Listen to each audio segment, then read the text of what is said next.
What is the muscle contraction mechanism for medical school? Imagine trying to lift a heavy box. Your muscles do the work, but how exactly do they generate that force? That's what we're about to explore. When your brain sends a signal to move, it starts a chain reaction inside your muscle fibers.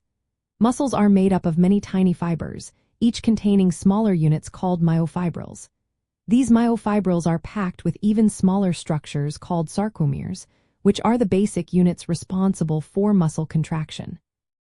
Sarcomeres are made of two main types of protein filaments: thin filaments mostly made of actin and thick filaments mainly composed of myosin. These filaments slide past each other to shorten the muscle, which is the core of how muscles contract.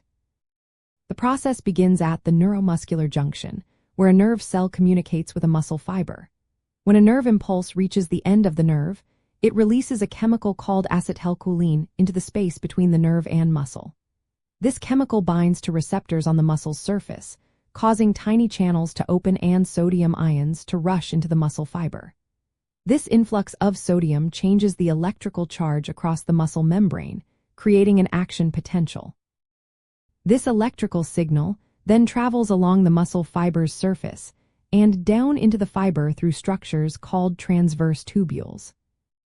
As the action potential moves through the transverse tubules, it signals the sarcoplasmic reticulum, a specialized storage site for calcium ions, to releases calcium into the muscle's cytoplasm. Calcium is the key that unlocks the muscle's ability to contract.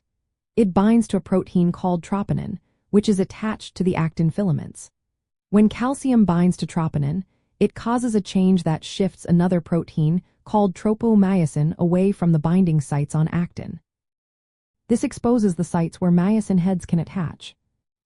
Once the binding sites are exposed, the myosin heads, which are energized by a molecule called adenosine triphosphate, or ATP, attach to the actin, forming what's called a crossbridge.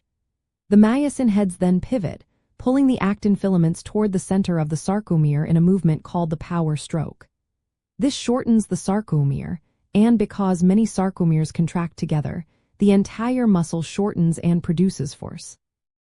After the power stroke, ATP binds to the myosin head, causing it to detach from actin. The ATP is then broken down, re-energizing the myosin head, ready to attach again if the calcium is still present. This cycle repeats as long as calcium remains available in the cytoplasm.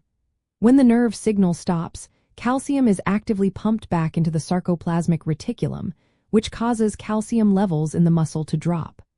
Without calcium, troponin and tropomyosin return to their original positions, blocking the actin binding sites.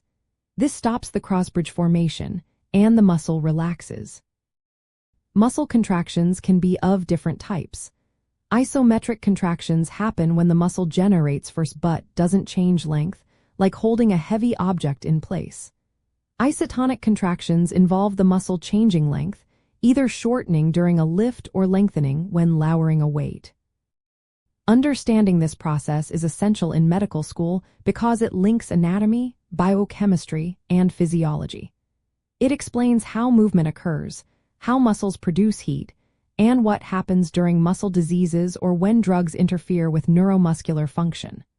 For example, certain medications block acetylcholine releases or receptor binding, leading to muscle weakness. Knowing the contraction mechanism helps in diagnosing neuromuscular disorders and understanding treatments.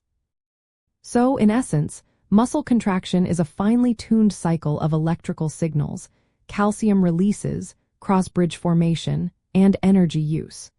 It's a process that keeps your body moving, maintaining posture, and generating heat, all thanks to these tiny but mighty molecular events happening inside your muscles every second.